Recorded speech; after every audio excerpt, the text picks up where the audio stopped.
Hæ, ég heiti Vilborg og formaður stjórnar faghóps þjónustu og markaðsmál. Mér finnst frábært að þessi til svona hópur sem einblínir á þessi mál á faglegum grunni. Viðburðirnir okkar eru mjög fjölbreyttir en mest hef ég gaman af því að heyra góða reynslusögur af því hvernig fyrirtæki og stofnanir hafa náð árangri, til dæmis í þjónustumálum.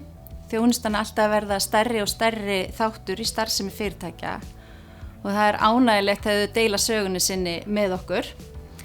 En markaðsmálin eru svona meira rótgróin og mörg skemmtileg erindi sem hafa verið haldin þau og þar eru kannski samfélagsmiðlar og stafræn vegferð helstu málin í dag.